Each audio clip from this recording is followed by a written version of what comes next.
আরে আরে দাদা, কি হচ্ছেটা কি এটা? আরে আমি তো, আরে অনেক আগেই আমার নামার কথা ছিল, আপনি এতটা সামনে নিয়ে এলেন কেন আমাকে?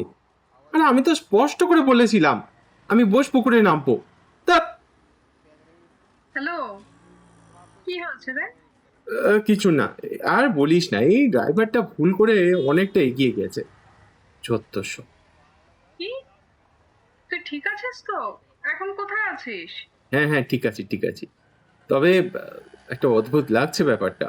দরকার হলে লোকেশনটা আমাকে পাঠা। হ্যাঁ, পাঠাচ্ছি। হ্যাঁ হ্যাঁ, ঠিক আছে ঠিক আছে, ফোনটা রাখছি বরঞ্চ, পরে কথা বলছি, হ্যাঁ। আরে কি হলোটা কি? আপনাকে তো আমি বললাম আমি বোসপুকুর যাব, আপনি কোথায় নিয়ে যাচ্ছিলেন? কি হয়েছেটা কি বলুন তো? আপনাকে আমি অনেকক্ষণ ধরে দেখছি আপনি অন্যমনস্ক। কিছু কি হয়েছে? তাহলে বলতে পারেন। আর বলবেন না দাদা, আমার নাম অতীন সামন্ত, ডাকনাম বিশু। আমি থাকি ওই কাছে মালপাড়ার ওখানটায়। যে বাড়িতে ভাড়া থাকি সেই বাড়িতে এখন দুজন খুন হয়েছে, আর পুলিশ এসে আমায় ধরছে। যদিও আমার চেনাশোনা দুজনও রয়েছে বলে সরাসরি কিছু করতে পারছে না, কিন্তু পুলিশ মনে করছে কাজটা নাকি আমিই করছি। অথচ আপনি বলুন তো, ঘরের দরজা বন্ধ ছিল, সেই দরজা খুলে ঘরে আমি ঢুকবো কি করে? আরে, এটা তো দারুণ ব্যাপার। এই কেসের ব্যাপারে আমি যাচ্ছি বোসপুকুর থানায় কথা বলার জন্য, আর সেই ব্যাপারে যাকে আসল সাসপেক্ট করা হয়েছে আমি এখন থারি অটোতে বসে আছি। দারুণ ব্যাপার। দেখো, আমি পুলিশের লোক, ঘোষপুকুর থানাতে ওই কারণেই যাচ্ছি, মানে তুমি যে কেসের কথাটা বলছো সেই কেসের ব্যাপারেই দেখাশোনা করতে।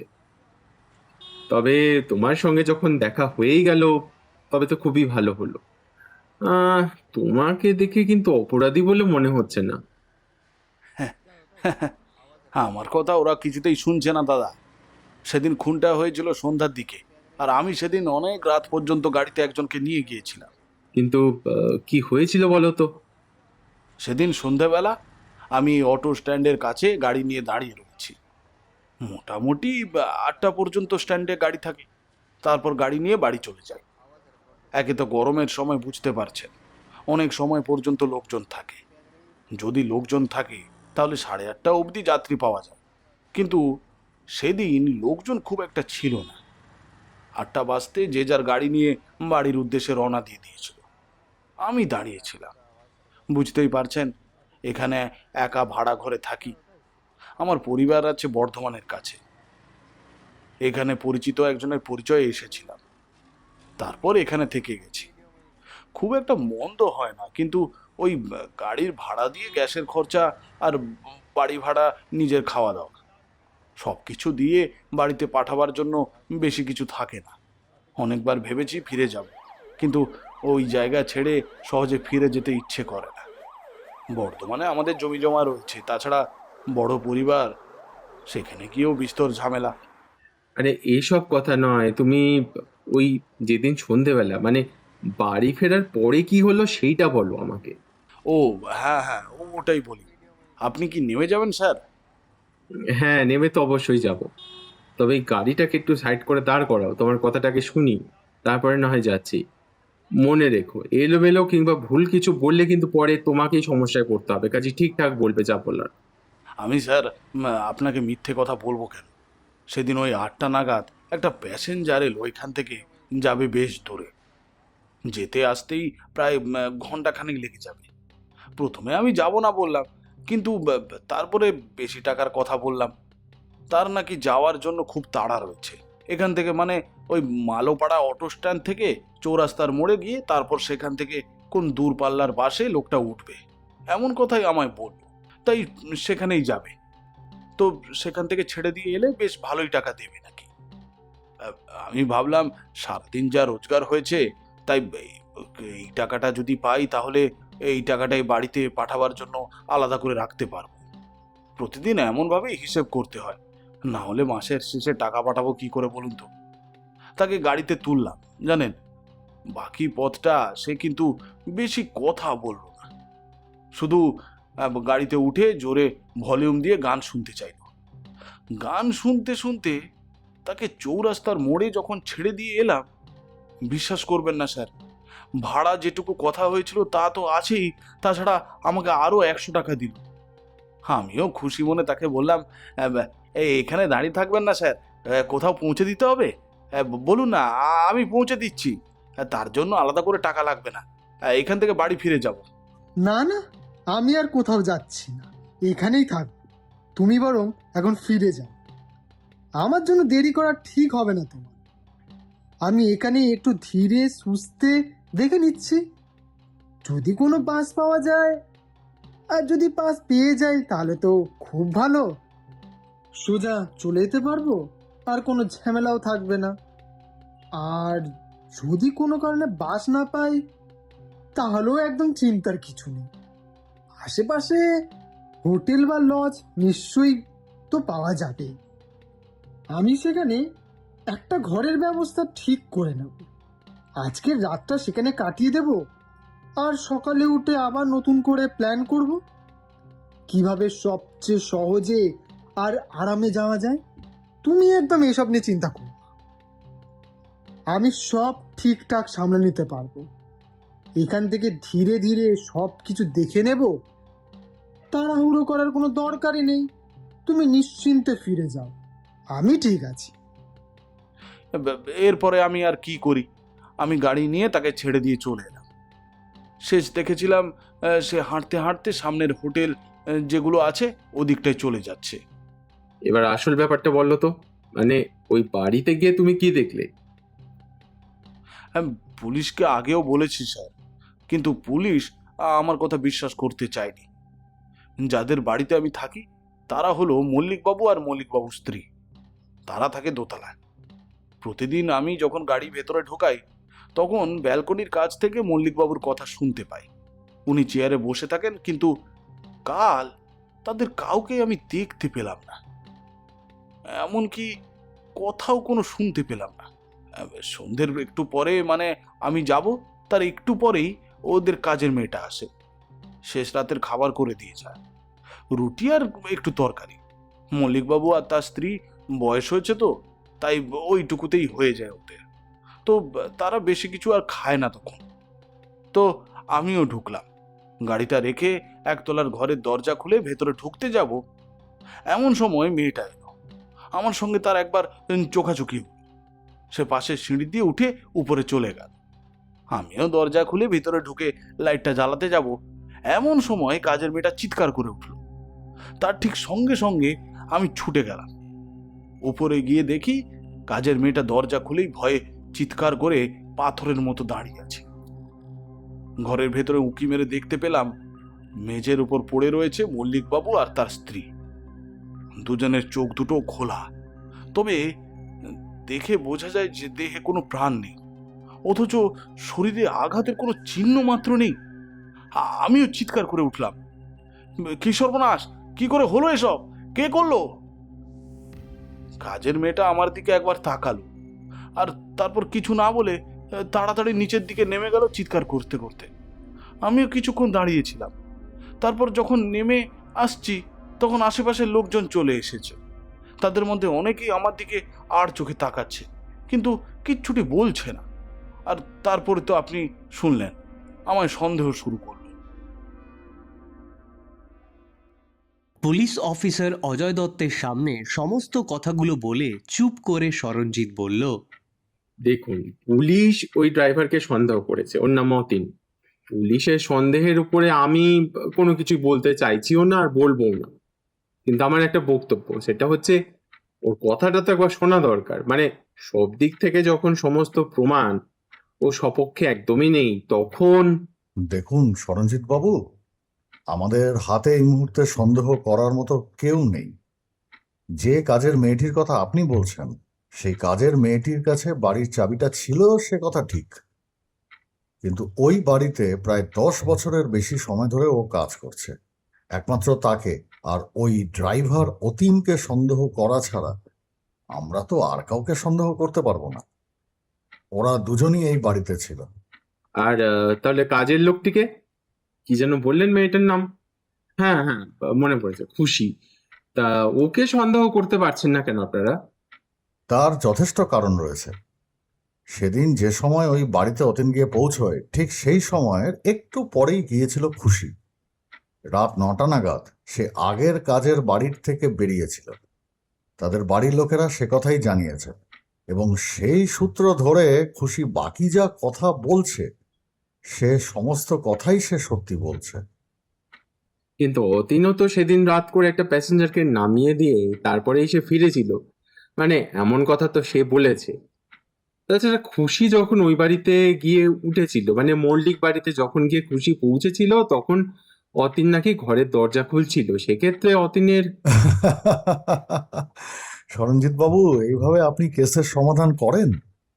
আপনি একজন সাসপেক্টরের মুখের কথা শুনে তার কথার ভিত্তিতে আমায় বলছেন? পুলিশ দুবার করে তদন্ত করেছে, ওই বাড়ি থেকে শুরু করে আশেপাশেই, এমনকি ওই অটো স্ট্যান্ড পর্যন্ত 8টার পরপরই সবাই সেখান থেকে বাড়ি চলে যাওয়ার জন্য রওনা হয়ে গিয়েছিল। একমাত্র অতীন আর আরেকজন ছিল। অতীন বেরিয়ে পড়লে সেও বেরিয়ে পড়েছিল। তাহলে অতিরিক্ত প্যাসেঞ্জার পেল কোথা থেকে? সোজা ব্যাপারটা আপনি বুঝতে পারছেন না কেন? অতীন প্রথমেই অটো নিয়ে চলে আসে, তারপরে অটোটা আশেপাশে কোথাও রেখে বাড়িতে ঢুকে খুনটা করে। চাবি হয়তো সে কোথাও থেকে জোগাড় করেছিল, আর তারপর খুনটা করে একটু দেরি করে আবার অটো নিয়ে ফিরে আসে, যাতে সেই সময় কোনোভাবে ব্যাপারটা খুশি দেখতে না পায় আর জানাজানি যাতে না হয়। কিন্তু খুশি সেদিন দেরি করে আসে বলে সেও ব্যাপারটা আগে বুঝতে পারেনি, তাই সে পরে ঢুকে পড়ে এবং তাই সে অতীনকে সন্দেহ করে বসে। আমার মাথা যেন কিছুই ঢুকছে না। ওটা ব্যাপারটা কোথায় যেন সব একেবারে জট পাকিয়ে রয়েছে, এলোমেলো হয়ে গেছে সব। বিশেষ করে অতীনের ব্যাপারটা। অতীনের সঙ্গে এতক্ষণ ধরে কথা বলে এসে তাকে, আর যাই হোক, ঠিক অপরাধী বলে তো মনে করা যাচ্ছে না। বাড়ির লোকের কথাগুলো বলার সময় তার চোখটা কেমন যেন ছলছল করছিল। এতদিন ধরে এই পথে সে কাজ করছে, মানুষের চোখ দেখে তাকে চেনার একটা উপায় তো আমি জানি, তবে ব্যাপারটা যে সবসময় কাজ করে তেমনটা কিন্তু নয়। কিন্তু অতীন কি অপরাধী বলে মানতে? তা পুলিশ এখন কি করতে চাইছে? মানে মল্লিক বাবু এবং তার স্ত্রীর খুনের ব্যাপারে পুলিশ ঠিক কাকে সন্দেহ করছে? অতীনকে তাহলে গ্রেপ্তার করতে পারছে না কেন? সঠিক কোনো প্রমাণ নেই। তাছাড়া খুনটা যে সে নিজে করেছে সে ব্যাপারে তো কোনো প্রমাণ এখনো পাওয়া যায়নি। মল্লিক বাবু এবং তার স্ত্রীর গলায় হাতের ছাপ পাওয়া যায়নি। অপরাধী গ্লাভস পরে কাজটা করেছে, যাতে হাতের চিহ্ন পর্যন্ত না পাওয়া যায়। এমনকি ঘরের দরজার চাবিতে বা অন্য কোনো জায়গাতেই তার হাতের ছাপ নেই। সমস্তটাই সে হয় গ্লাভস পরে করেছে, না হলে কাজটা করবার পর হাতের ছাপ তুলে নিয়েছে। আপনি একটা কাজ করুন সরঞ্জিত বাবু, আপনি দেখুন ব্যাপারটা। তবে আমার মনে হয় অতীন নিজেই অপরাধী। কয়েকটা দিন গেলে সে নিশ্চয়ই ধরা পড়বে। আমরা তার জন্যই তাকে সম্পূর্ণ ছেড়ে রেখে দিয়েছি। তাছাড়া এমন অবস্থায় সে যদি কোনো ভুল করে, তাহলে সেই ভুলের সাহায্যেই তো তাকে আমরা ধরতে পারবো। অজয় দত্তের সঙ্গে অনেকক্ষণ কথা বলে সরঞ্জিৎ উঠে পড়ল।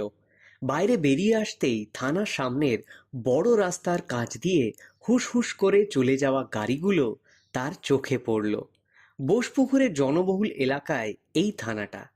এখান থেকে একদিকে গেলে মালুপাড়া, সেই অটো স্ট্যান্ড, অন্যদিকে এগিয়ে গেলে বেশ খানিকটা গিয়ে তারপর স্টেশন। সেখান থেকে তাকে ফিরতে হবে নিজের বাড়িতে। আজ সকালে যখন পুলিশের ওপরের মহলে মিস্টার বাগচি টেলিফোন করে বলেছিলেন, এখনই বোসপুকুরে চলে যাও, সেখানে অজয় দত্ত রয়েছে, তার সঙ্গে কথা বলো। একটা কেস তার হাতে রয়েছে, কিন্তু অপরাধীকে কিছুতেই ধরতে পারছে না। দেখো, এই সমস্ত কেসে তোমায় পাঠানোর প্রয়োজন খুব একটা পড়ে না, তবে অজয় দত্ত আমার বিশেষ পরিচিত। তাছাড়া সে অন্য একটা কাজ নিয়ে ভীষণ ব্যস্ত রয়েছে, তবে কেসটা একটু ঘোরালো হয়েছে। অপরাধীকে শনাক্ত করা গেলেও তার বিরুদ্ধে কোনো প্রমাণ পাওয়া যাচ্ছে না, তাই সোজাসুজি পুলিশের সাহায্য না নিয়ে, মানে তুমি যদি কাজটা করতে। এতবার বলতে হবে না স্যার, আমি কাজটা করতে রাজি আছি, তবে এখান থেকে বেশি দূরে তো নয়। আমি যদি আজ দুপুরের দিকে সেখানে গিয়ে পৌঁছাই, তাহলে কি খুব অসুবিধা হবে স্যার? না, কোনো সমস্যা নেই, তুমি সময় মতো যাও। তবে মনে রেখো, কেসটা কিন্তু একটু অন্যরকম। অজয়বাবু অপরাধীকে শনাক্ত করে রেখেছেন, কিন্তু অজয় দত্তের উপরে এক্ষেত্রে আমার খুব একটা ভরসা নেই। মানে তাকে তো আমি সমস্ত কাজ করতে খুব একটা বিশ্বাস করতে পারি না। তুমি এই ব্যাপারটা ভালো করে তদন্ত করে দেখে নিও তো।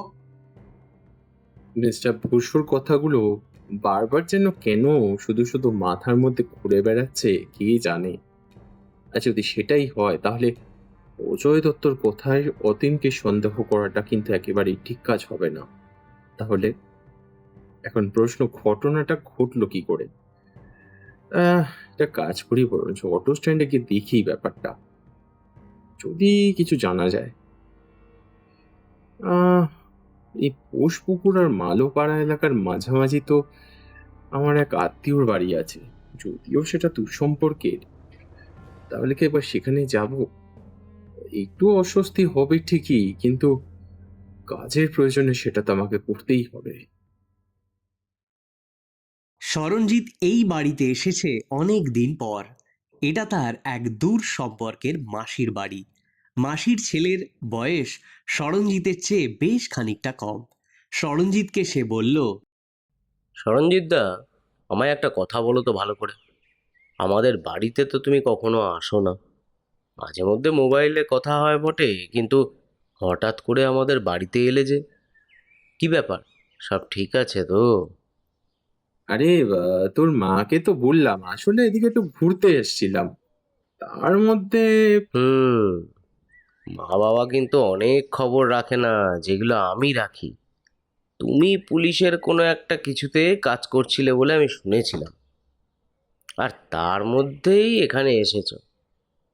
আমাদের এখানে কিন্তু দুটো খুন হয়ে গেছে, সেটা আমি খুব ভালো করে জানি। বোঝাই যাচ্ছে বিকাশের কাছ থেকে কোনো কিছু লুকিয়ে রাখা যাবে না। তাছাড়া বিকাশকে সবকিছু খুলে বললে তার কাছ থেকে সাহায্য পাওয়া যেতেই পারে।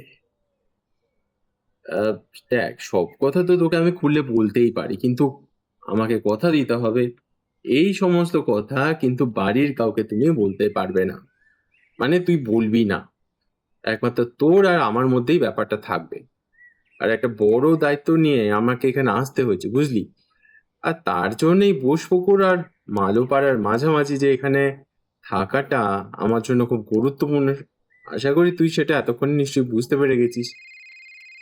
ঠিক এমন সময় স্মরণজিতের মোবাইলটা বেজে উঠল। সে দেখল সায়ন্তিকার ফোন। ফোনটা কানে তুলে নিয়ে বলল, হ্যাঁ, অজয় দত্তর সঙ্গে আমার কথা হয়ে গেছে, আর অপরাধী হিসেবে যাকে সন্দেহ করা হচ্ছে অতীন, সেই অতীন ছেলেটির সঙ্গে আমার অটোতে দেখা হয়ে গিয়েছিল। মানে আমি তার অটোতেই ছিলাম।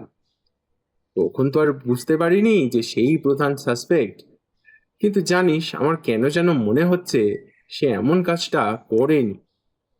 তার মানে তুই বলতে চাইছিস যে কাজের জন্য তোকে পাঠানো হয়েছে সেই কাজের জায়গাটাই ভুল, মানে সাসপেক্ট পয়েন্টটাই ভুল। কিন্তু ওই বাড়িতে যে কোন একজন কাজের মহিলার কথা বলেছিলিস, তার কি হলো?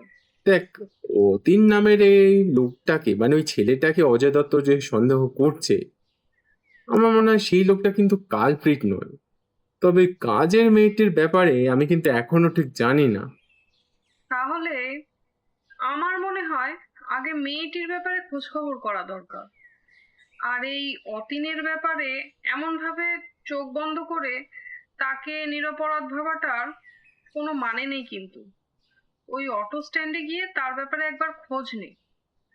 আর তুই যে বলেছিলিস কোন মাসির বাড়ি গিয়ে উঠবি, কি হলো, গেছিস ওখানে? ঘরের দরজা বন্ধ ছিল। বিকাশ আর স্মরণজিৎ বসেছিল। মোবাইলটা লাউড স্পিকারে দেয়া ছিল। সায়ন্তিকার কথা শুনে বিকাশ নিঃশব্দে হাসছিল। হুম, আমাদের বাড়িতেই আছে, কোনো চিন্তা নেই। আমি বিকাশ। স্মরণজিৎ কিছু বলার আগেই অপর প্রান্ত থেকে সায়ন্তিকার হাসির গলা শোনা গেল। বিকাশের সঙ্গে সামান্য আলাপ পরিচয় করে নেওয়ার পরে সায়ন্তিকা বলল, বিকাশ, এই মুহূর্তে কিন্তু স্মরণজিতের বেশ কিছু সাহায্যের প্রয়োজন। না হলে কাজটাও একা একা করতে পারবে না। আর আমার মনে হয় এই ব্যাপারে তুমি ওকে সব থেকে বেশি সাহায্য করতে পারবে।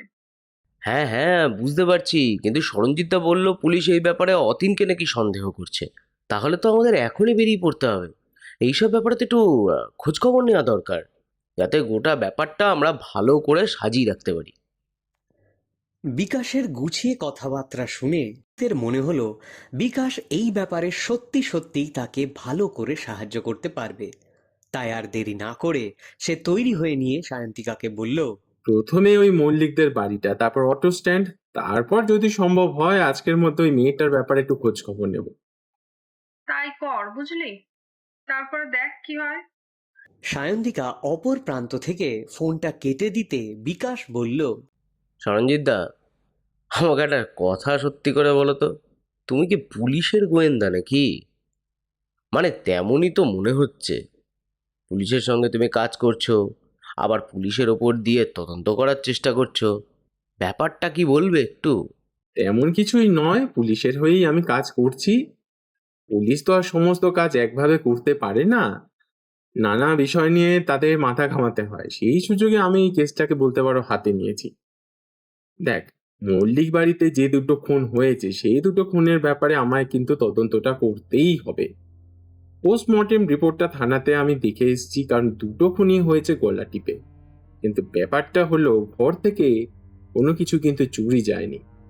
যে খুন করুক না কেন, তাহলে তার মোটিভটা কি? ওকে, ঠিক আছে, চলো না তাহলে একটু মল্লিক বাড়ির দিকে যাই। বাড়িটা একটু ভেতরের দিকে হলেও তার সামনে বড় রাস্তার মোড়ের কাছে একটা ওই চায়ের দোকান আছে। লোকজনও বেশ কিছু আছে ওখানে, মানে কথাবার্তা বললেই হবে আর কি। আর তাছাড়া ওখানকার কিছু লোকজন আমার চেনাশোনাও আছে। তাহলে আমি ঠিকই আন্দাজ করেছিলাম বিকাশকে দিয়ে কাজটা হবে, মানে সে পরিচিত, আর পরিচিত বলেই সে কিছু কিছু কথা এখানে ওখান থেকে খুঁজে বার করতে পারবে। Good, very good. ওরা দুজনে মিলে তখনের মতন বাড়িতে একথা ও কথা বলে বেরিয়ে রওনা দিল মল্লিক বাড়ির কাছাকাছি সেই চায়ের দোকানের উদ্দেশ্যে। আরে বিকাশ, এরা এরা কে তোর সঙ্গে? তোর দাদা নাকি? হ্যাঁ দাদা, আরে দাদা এসেই তো ওই মল্লিক বাড়ির খুনের কথাটা শুনেছে, তাই কৌতূহলী হয়ে একটু দেখতে এলো। আর দাদাকে বললাম, আরে দাদা চলো গজাদার কাছে চলো, গজাদা সব জানে। আরে আমার তো মনে হয় ওই ওই অটো ড্রাইভার, ওই কাজের লোক মেয়েটা, ওই কি জানো, খুশি না কি জানো না, হ্যাঁ, ওই দুজনে মিলেই, হ্যাঁ, এই কাজটা করছে। টাকা পয়সা কিছু হাতানোর চেষ্টা করছে বোধ হয়। তাই পুলিশ তো বলতেছে ঘর থেকে তাই কিছুই চুরি যায়নি। এইটাই তো বুঝতে পারলাম না। তা পুলিশ কি কাউকে গ্রেপ্তার করেছে? মানে ওই মল্লিক বাবু এবং তার স্ত্রীর খুনের ব্যাপারে দিন সাতেক তো হয়ে গেল। হ, পুলিশের কাজ যেমন হয় তেমনি কথাই তো বলছে, কিন্তু কাউকে এখনো ধরে নাই। তবে আমি তো বললাম, ওই দুজনের মধ্যে যে কোনো একজনের কাজ এটা, হ্যাঁ, তার বাইরে আর কেউ হতেই পারে না। কেন বলো তো, তুমি এমন কথা বলছো কেন? আরে বাবু, ওই যেদিন ওরা দুজনে মরলো সেদিন ওই অটো ড্রাইভার বাড়িতে ফিরলো দেরি করে, তাই না? আর আমার দোকানের সামনে দিয়েই তো অটো নিয়ে গেল। আর এই অটো ড্রাইভার যাওয়ার একটু পরেই তো খুশিরে দেখলাম হন্তদন্ত হইয়া বাড়ির থেকে যাইতেছে। যেদিন ওরা দুজনে মরলো সেদিন দুজনেই অত দেরি করে বাড়িতে এলো কেন? হ্যাঁ, বলেন। অটো ড্রাইভার অন্যদিন বাড়িতে ফেরে 8:10 থেকে 8:15-র মধ্যে, আর ওই সময়ের আগে পরে মোটামুটি 8টা থেকে ওই 8:30-র মধ্যে ওই বাড়িতে আসে খুশি। এই দিনে দুজনের অত দেরি হলো কেন? সেই দিনই ওরা দুজন বাড়িতে মরে পড়ে রইল। ব্যাপারটা কেমন একটা সন্দেহজনক নয় বাবু? এই খবরটা পুলিশ জানে না তাই না? মানে পুলিশকে তো তোমরা বলোনি? পুলিশ আমাদের কথা শুনবে কোথায়? অটো ড্রাইভার অতীনকেই সন্দেহ করে রেখেছে। খুশি তো সেদিন ওই আগে যে বাড়িতে কাজ করে সেই বাড়িতে বইয়া টিভি দেখতেছিল। ওই 9টার একটু পরে সে ওখান থেকে বেরিয়ে যায়। আর তাদের সঙ্গে তো মানে পুলিশ কথা কইছে যেন খুশি করে আর সন্দেহ করতে পারতেছে না। এদিকে অতীন গাড়ি ড্রাইভার, এর লগে তো মানে এত কোনো সাক্ষী নাই। সে যে কখন বাড়ি আসছে, কখন ঢুকছে, তো তো কেউ দেখে নাই না। একমাত্র খুশি তারে দরজায় তালা খুলতে দেখছি। তোবারে এসে দরজায় তালা বন্ধ করে পালাইতেছি। বুঝতেই পারলাম যে বিষয়টা আমার মনে হয়নি একেবারে তা নয়। আমারও সন্দেহ হয়েছিল অতীন, তাই তো নিজেই বলেছে সে দরজা খুলছিল, কিন্তু দরজা যে সে বন্ধ করছিল না তার প্রমাণটা কোথায়? আর সব থেকে বড় কথা হলো ওই চাবিটা ওপরের ঘরের দরজার চাবি। অতীনের কাছে তো সেটা কখনোই ছিল না, সেটা তো ছিল খুশির কাছে। চাবি যে উপরের ঘরের দরজার, সেটা তো হাল ফ্যাশনের মডার্ন। একই চাবি দিয়ে ঘরের বাইরে আর ভেতরে দুদিক থেকেই লক খোলা যায়। দরজা ভেতর থেকে বন্ধ করে দিলেই অটোমেটিক লক হয়ে যায়। আর তার জন্য খুশির কাছে চাবি থাকতো যাতে বুড়ো বুড়ি কোনো সময় ঘুমিয়ে পড়লে সে দরজা খুলে ভেতরে ঢুকে নিজের কাছে নিজেই করতে পারে। 10 বছরের পুরনো কাজের লোকের প্রতি এইটুকুনি তো বিশ্বাস তারা রাখতে পেরেছিল। আরে এখানে তো ওই অতীন তো বছর খানেক হলো ওই বাড়িতে এসছে। আগে তো সে মালোপাড়ায় গাড়ি চালাইতে পারে, কিন্তু থাকতো ওই বড় রাস্তার দিকে। কি মনে হচ্ছে বলো তো সরঞ্জিত দা? আমি তো কিছুই বুঝে উঠতে পারছি না। পুলিশের সন্দেহ ঠিক, অতীনকে তুমি সন্দেহ করছো না, কিন্তু বাকি সব কিছুতে তো তাকেই সন্দেহজনক মনে হচ্ছে। একবার অটো স্ট্যান্ডের দিকে চল, সেখানে গিয়ে আমি বরঞ্চ একটু কথা বলে দেখি সেদিন রাত্রে অটো স্ট্যান্ড থেকে ঠিক কটার সময় অতীন বাইরে বেরিয়েছিল। অটো স্ট্যান্ডে তখন বেশ ভিড়ভাট্টা রয়েছে। তার মধ্যে অতীনকে কিন্তু দেখা গেল না। বিকাশ খোঁজ খবর করলো। প্রথমে জানা গেল অতীন বেরিয়েছে। যে লোকটি ওই খাতায় হিসেবপত্র করে সবকিছু রাখে তার কাছে গিয়ে খোঁজ নিল। সে সেদিনের খাতা দেখে জানালো। তার সঙ্গে কথা বলে অটো স্ট্যান্ড থেকে ওরা যখন বেরিয়ে এলো তখন প্রায় দুপুর পেরিয়ে বিকেলের দিকে সময় চলে আসে। সরঞ্জিত এত কিছুর মধ্যে একটা ব্যাপার বুঝতে পারল না। অতীন যদি সত্যি কথা বলে থাকে তাহলে মল্লিকবাবু এবং তার স্ত্রীর বাড়িতে ঢুকে তাদের মারল কে? ওদের বাড়িটা এমন একটা জায়গায় যেখানে গিয়ে দেখে তেমন কোনো লাভ হবে না। বাড়িতে ফিরতে ফিরতে বিকাশ বলল, আচ্ছা সরঞ্জিত দা, অটো স্ট্যান্ডের লোকদের সঙ্গে কথা বলে অতীন নামে ওই লোকটার খোঁজ পাওয়া যাবে না? 8টার সময় যখন সবাই চলে যায় তখন ওই অতীনবাবুর সঙ্গে আর একজন ছিল। লোকটি অতীনবাবুকে দেখেছিল ওই গাড়ি নিয়ে বাড়ির দিকে না গিয়ে বড় রাস্তার দিকে এগোতে। এইটুকু সে দেখেছিল, কিন্তু প্যাসেঞ্জারের কথা কিন্তু সে বলতে পারেনি। পুলিশ কি এটা বিশ্বাস করবে? পুলিশের বিশ্বাস করা না করার কথা আমি এখন ভাবছি না, আমি শুধু ভাবছি যদি অতীন অপরাধী না হয় তাহলে আসল অপরাধী কে? খুশি? কিন্তু খুশি তো এসেছিল অতীনের উপরে, তাহলে হুম, না না না না, তুমি একটা কথা ভুলে যাচ্ছ সরঞ্জিত দা। চাবিটা কিন্তু অতীনের কাছে থাকার কথা না। সেই চাবি একমাত্র খুশির কাছেই থাকতে পারে। আর ঘরের দরজা খোলার জন্য যদি অন্য কিছু ব্যবহার করা হতো তাহলে তো ব্যাপারটা তালা দেখলে পুলিশ নিশ্চয়ই বুঝতে পারতো যে অন্য কোনো চাবি দিয়ে কিংবা কোনো উপায়ে ওই তালা খোলা হয়েছে। হ্যাঁ, আমিও সেটাই ভাবছি বুঝলি। চাবি খোলার ব্যাপারটাই হলো সব থেকে বড় রহস্য। এই চাবি খুলে ঘরে ঢুকে যে মল্লিকবাবু আর তার স্ত্রীকে মারতে পারে, তাহলে তার অন্য কোনো একটা নিশ্চয়ই ব্যাপার থাকবে। তাছাড়া এই মল্লিকবাবু আর তার স্ত্রীর আর তো কেউ কোথাও নেই। উম যতদূর শুনেছিলাম তার ছেলে ছিল, তখন ওরা এখানে থাকতো না, কিন্তু কোনো এক দুর্ঘটনায় ওদের ছেলে মারা গেছিল। আশ্চর্য ব্যাপার। এই ব্যাপারটা নিয়ে একটু খোঁজ নিতে হবে। বিকাশ, একটা কাজ কর, তুই বরঞ্চ এখন বাড়ি ফিরে যা, আমি কিছুক্ষণ পর বাড়িতে আসবো। চিন্তা করিস না, এই কেসের সমাধান না হওয়া পর্যন্ত তোর বাড়িতেই থাকবো। তবে তার আগে একটা কাজ করতে হবে বুঝলি। তুই যাওয়ার সময় একবার ওই অতীনের অটো স্ট্যান্ডের কাজটা একটু ভালো করে ঘুরে যাবি তো। যদি অতীনকে দেখতে পাস তাহলে তার উপর নজর রাখবি। দেখ, অতীনের আমার সঙ্গে বেশ ভালোভাবেই দেখা হয়েছে, সে আমায় চিনতে পারবে। সেই কারণেই আর কি তোর কথা বললাম, তুই তার উপর নজর রাখলে সে তো আর ধরতে পারবে না, সেই আর কি। বিকাশ হেসে সরঞ্জিত কথায় সম্মতি জানিয়ে চলে যেতেই সরঞ্জিত সেখান থেকে বেরিয়ে এলো খুশির বাড়িতে যাওয়ার জন্য।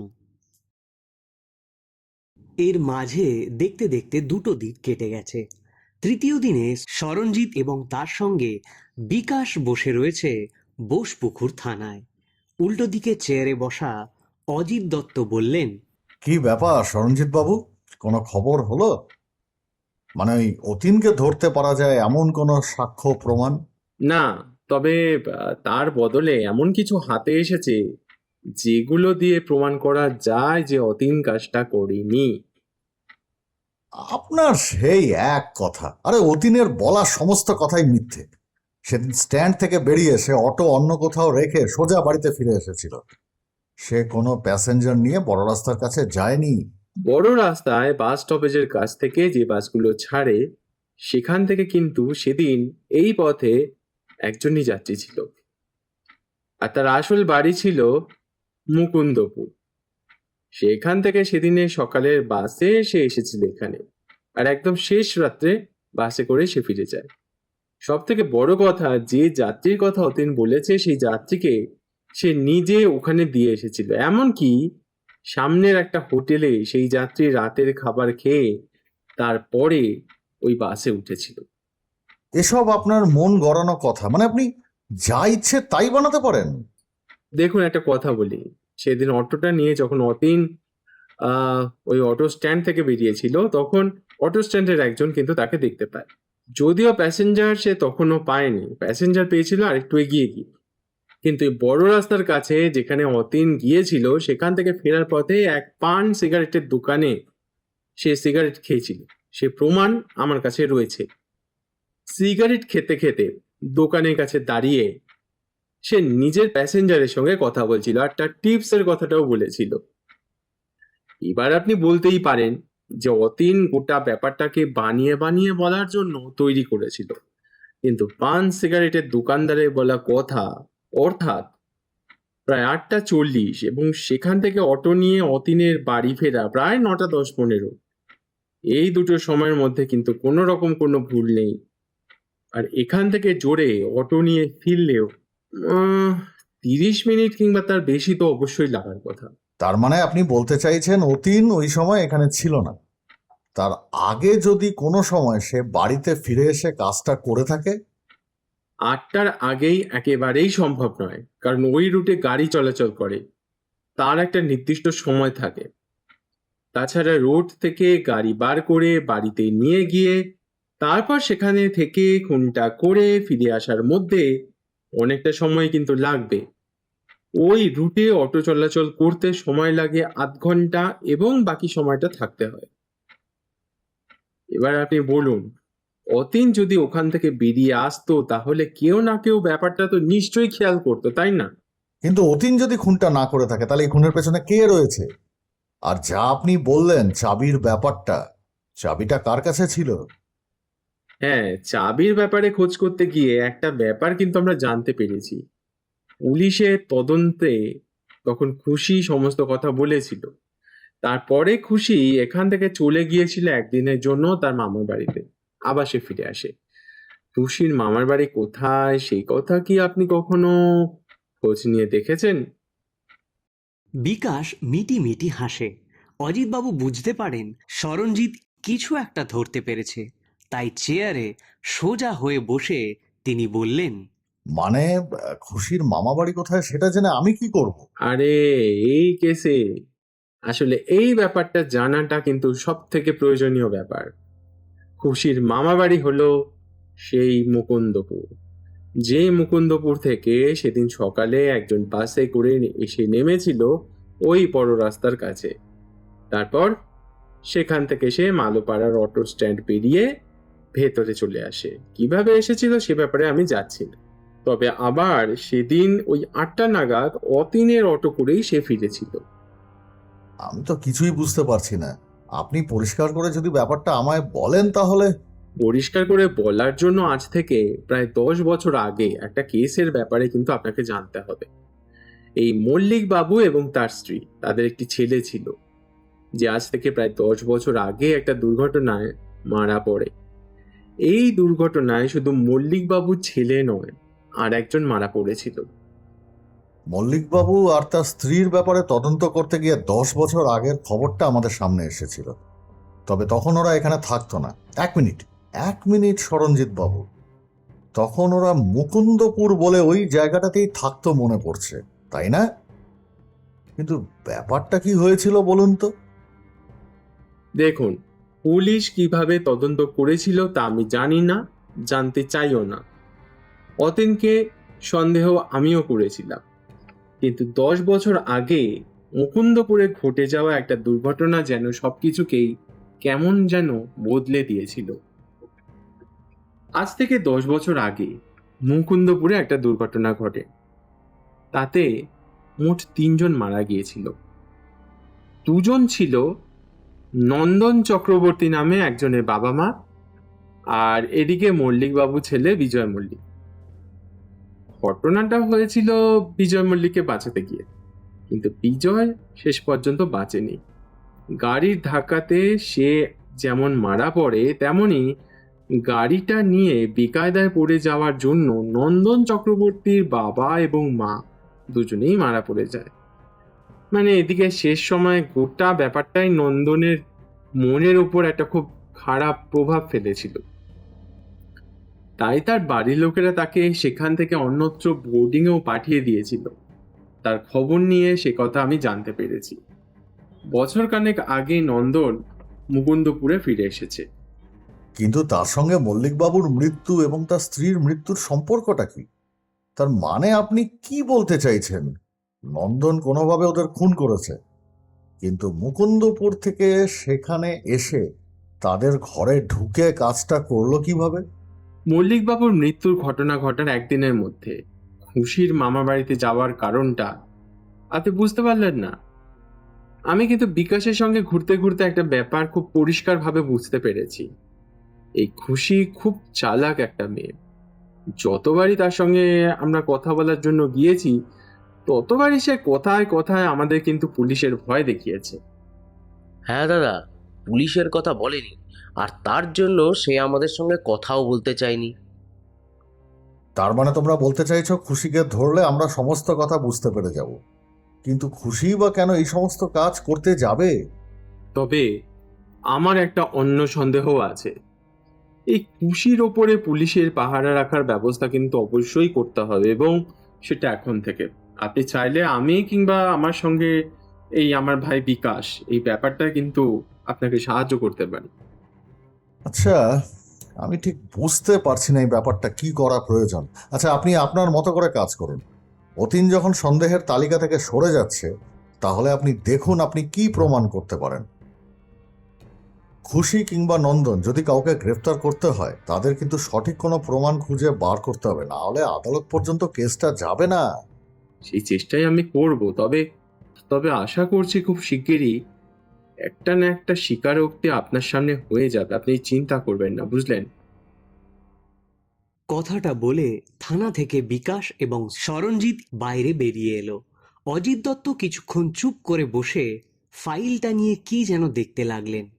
বাইরে বেরিয়ে বিকাশ বলল, কিন্তু ওই খুশি নামের যে মেয়েটি মল্লিক বাড়িতে কাজ করতো, সে তো প্রায় 10 বছর ধরে রয়েছে। হঠাৎ ওদের মারতে যাবে কেন? দেখ বিকাশ, তুই কিন্তু একটা ব্যাপারে আবার ভুল করছিস। মোটিভটাকে সকলে মিলে একপাশে সরিয়ে রেখে কেসের তদন্ত করলে কি করে হবে? আসলে মোটিভ মল্লিকবাবু কিংবা তার স্ত্রীর মৃত্যুর পেছনে চুরি কিংবা অন্য কিছু নয়। তার পেছনে রয়েছে 10 বছর আগের একটা ঘটে যাওয়া দুর্ঘটনার বদলা, আর যার জন্য নন্দন সেদিনই এখানে এসেছিল সকালবেলা এবং সন্ধেবেলা সেখান থেকে চলে যায়। সরঞ্জিত দা, তোমার ফোনটা বাজছে।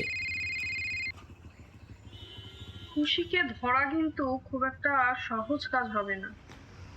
তবে তাকে মানসিকভাবে দুর্বল করতে পারলে কাজটা হলেও হতে পারে। পুলিশের এমন অনেক ব্যাপার আমি দেখেছি, সেই সূত্রেই বলছি, মানসিকভাবে তাকে একবার দুর্বল করতে পারলে। হ্যাঁ, সেই চেষ্টাই আমি করব। তবে তার আগে আমাকেও দেখতে হবে আমি যেটা ভাবছি সেটা ঠিক কিনা। আর যদি সেটা হয়ে থাকে তাহলে তো খুশি স্বীকারোক্তি আমার নন্দন পর্যন্ত অবশ্যই নিয়ে যেতে পারবে। যদি কোনো সমস্যা হয় তাহলে কিন্তু অবশ্যই আমাকে ফোন করিস, বেশি দেরি করিস না। কেসটা কিন্তু অনেক দিন ঝুলে আছে। তাছাড়া যে কোনো সময় খুশির যদি কিছু একটা হয়ে যায়, তখন কিন্তু এই কেসটা থেকে তোকে হেরে গিয়েই সরে আসতে হবে। সরঞ্জিত দেরি করলো না। সেদিন সন্ধ্যের দিকে বিকাশকে নিয়ে দুজনে মিলে খুশি যেখানে থাকে সেখানে গিয়ে পৌঁছালো। জায়গাটা একটা ছোট পাহাড়ের মতো। খুশি তার বাবা মায়ের সঙ্গে একটা ছোট বাড়িতে থাকে। সেখানেই খুশির ব্যাপারে কথা বলার জন্য ওরা এগোচ্ছে। ছোট গলি থেকে একজন লোক মাথা নিচু করে ওদের পাশ থেকে সরে এলো। লোকটা প্রায় গলির মুখ পর্যন্ত চলে গিয়েছে এমন সময় সামনের দিক থেকে কার যেন চিৎকার শোনা গেল। হায় হায় হায় হায়, আমার কি হয়ে গেল? আমার মেয়েটার এমন কি সর্বনাশ হলো? কে এমন ভাবে আমার নিষ্পাপ মেয়েটাকে আঘাত করলো? কোন নিষ্ঠুর মানুষ এটা করতে পারলো? আয় আয় আয় আয় আয়। আমি কিচ্ছু বুঝতে পারছি না, মাথাটা ঘুরে যাচ্ছে আমার। আমার বুকটা পেটে যাচ্ছে এই চিন্তায়। সে তো কারোর কোনো ক্ষতি করেনি, তাহলে তাহলে কেন তার সঙ্গে এমনটা হলো? আমি তাকে কত যত্ন করে, কত ভালো করে তাকে বড় করেছি, কত স্বপ্ন দেখেছি তাকে নিয়ে। আজ আজ সব যেন চোখের সামনে ভেঙে চুরমার হয়ে গেল। ও এখন কেমন আছে, কত কষ্ট পাচ্ছে। এভাবে আমি স্থির থাকতে পারছি না। কেউ কি আমাকে বলবে, বলবে কেন এমন হলো, কে এর জন্য দায়ী? হায় হায়, হায় ঈশ্বর, হায় ঈশ্বর, তুমি কেন এমন পরীক্ষা নিলে? আমার মেয়েটাকে তুমি রক্ষা করো, ও যেন এই কষ্ট থেকে মুক্তি পায়। আমি আর কিচ্ছু চাই না, শুধু ও যেন ভালো হয়ে যায়। এই কথা শুনে হতভম্ব হয়ে সরঞ্জিত আর বিকাশ সামনের দিকে ছুটে যাচ্ছিল। সরঞ্জিত বিকাশকে বলল, আশ্চর্য, লোকটা চিৎকার শুনে পেছনের ওই লোকটা তাড়াতাড়ি দৌড়চ্ছে কেন বলতো? তুই এক কাজ কর, বরঞ্চ সামনে যা। প্রয়োজন হলে এখনই অ্যাম্বুলেন্স ডেকে হাসপাতালে নিয়ে যাওয়ার ব্যবস্থা কর। যা যা যা, শিগগিরই যা, আমি এক্ষুনি আসছি। বিকাশ তাড়াতাড়ি দৌড়ে গেল সামনের দিকে। খুশির পেটে বড় একটা ছুরি চলেছে। বিকাশ কি করবে বুঝে উঠতে পারছিল না। যতই হোক তার বয়সটা কম। তখনই খুশির বাবাকে বলল আশেপাশের লোকজন ডাকতে। লোকজন এসে অ্যাম্বুলেন্সে খবর দিতে ছুটল। খুশির পেটে তখন রক্ত ছড়িয়ে গেছে। সে কোনো রকমে অতি কষ্টে বলল, নন্দন, নন্দন এসেছিল। নন্দন আমার মুখ বন্ধ করে দেওয়ার জন্য আমি আমি সব কথা বলবো। আমি সব কথা বলবো। আমি আমি কিচ্ছু করিনি। ওই নন্দন আমায় টাকা দিয়েছিল। চাবিটা চাবিটা তাকে দেওয়ার জন্য। এই 1 মিনিট, দাঁড়া দাঁড়া দাঁড়া দাঁড়া। এই আপনাদের কারো কাছে মোবাইল আছে? মোবাইলে একবার যদি একটু রেকর্ড করে নেওয়া যায়, অন্তত ওই অ্যাম্বুলেন্স আসার আগে পর্যন্ত। বিকাশ মোবাইল রেকর্ডার চালু করলো। এদিকে খুশি সকলের সামনে বলতে শুরু করলো তার কথা। এদিকে তাড়া খেয়ে লোকটা সোজা সামনের দিকে এসে একটা গলির ভেতরে ঢুকে পড়েছিল। এটাই আমার কাছে লাস্ট অপশন। খুশির যদি কিছু একটা হয়ে যায় তাহলে তো নন্দনকে কোনোভাবেই ধরা যাবে না, কারণ নন্দন যে খুশির কাছ থেকে চাবি নিয়ে ওই বাড়িতে গিয়ে খুন করেছে তার কোনো প্রমাণ নেই। যদিও নন্দনের ছবি দেখিয়ে হোটেল কিংবা বাসের লোকটা কিংবা এইসব জায়গায় একটু হলেও খোঁজ খবর নেওয়া যেতে পারে, আমার সুবিধা হতে পারে, তবে তার থেকে বেশি তো নয়। আর একটু এগোবো নাকি? হ্যাঁ, এগোই। গলির ভেতরের দিকে যাওয়ার পথটা শেষ হয়ে গেছে, অর্থাৎ লোকটা কোথাও বেরোতে পারবে না, হয় কোনো বাড়ির ভেতরে গিয়ে ঢুকবে, না হলে নন্দন, এখান থেকে পালাবার কিন্তু কোনো রাস্তা নেই, ভালোই ভালোই আমার হাতে সারেন্ডার করো, না হলে কিন্তু। কথাটা শেষ হতে না হতেই তার পেছন থেকে ঝাঁপিয়ে পড়ল নন্দন। সরঞ্জিৎ কিছু বুঝে ওঠার আগেই তার ঘাড়ের পেছনের দিকে প্রচন্ড একটা ধাক্কা দিয়ে কে যেন পেছনের দিকে ছুটতে লাগলো। সরঞ্জিৎ মাটিতে পড়ে গিয়েও নিজেকে সামলে নিয়ে রিভলভারটা খুলে বার করলো। তারপর পেছনের দিকে ছুটতে থাকা লোকটার দিকে তাকিয়ে ওয়ার্নিং দিয়ে বলল, নন্দন, নন্দন দাঁড়াও বলছি, নইলে কিন্তু বাধ্য হয়ে আমি তোমাকে গুলি চালাবো। গুলি চালাতে হবে আমাকে, দাঁড়াও। নন্দন কিন্তু দাঁড়ালো না। একটা ফাঁকা ফায়ারিং করে সরঞ্জিৎ দেখল নন্দন থমকে দাঁড়িয়ে পড়েছে। সে আর দেরি না করে দ্রুত এগিয়ে এলো সেদিকে। ততক্ষণে সামনের দিক থেকে লোকজন আসতে শুরু করেছে। নন্দন যেন খাঁচার মধ্যে আটকে পড়ল। একদিকে সরঞ্জিৎ, অন্যদিকে বিকাশ তখন বাকি লোকেদের নিয়ে এই দিকেই ছুটে আসছে। বোকার মতো একটা কাজ করতে চাইছিলেন নন্দন। আমি হাহ, আমি যে কিছু করেছি তার কোনো প্রমাণ নেই। আর খুশি খুশি আর বাঁচতে পারবে না। ও আমার বিরুদ্ধে প্রমাণ দিতে পারবে না। তার জন্যই সবার সামনে মোবাইল রেকর্ডারে খুশির কথাটা রেকর্ড করা হয়েছে। তার অবস্থাটা ভালো নয়, তাকে হাসপাতালে পাঠানো হয়েছে।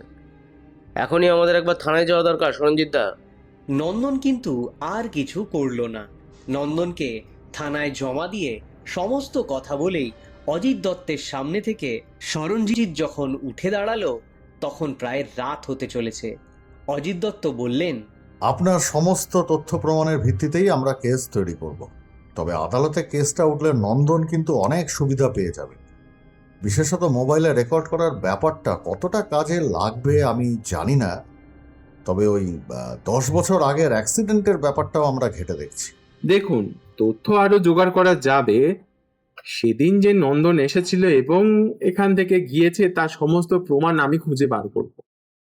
তাছাড়া অতীন তো রয়েছে, অতীনকে খবর দিয়েছি, এক্ষুনি সে এসে পড়বে বলে মনে হয়। অতীন এসে পড়ল খুব তাড়াতাড়ি। তার চোখে মুখে কেমন যেন ক্লান্তির ভাব। খবর পেয়ে সে পুলিশের তলবে এখানে এসেছে, মুখে একটু ভয়। অতীন, এই কেসের ব্যাপারে তোমায় সন্দেহ মুক্ত করলাম। সরঞ্জিৎ বাবুর কথায় খুশি আর নন্দন খুনটা করেছে। নন্দন এখন জেলে। আমরা তোমার উপর যে সন্দেহ করেছিলাম সেটা থেকে তুমি এখন মুক্ত। অতীনের মুখে হাসি ফুটে উঠল। সরঞ্জিৎ তার কাঁধের ওপর হাত রেখে একটা চাপ দিয়ে বলল, মানুষ চিনতে সরঞ্জিৎ এখনো ভুল করেনি অতীন, তুমি মুক্ত। তবে একটা কথা বলি ভাই তোমাকে, এই মল্লিক বাড়িটা এবার ছেড়ে দাও।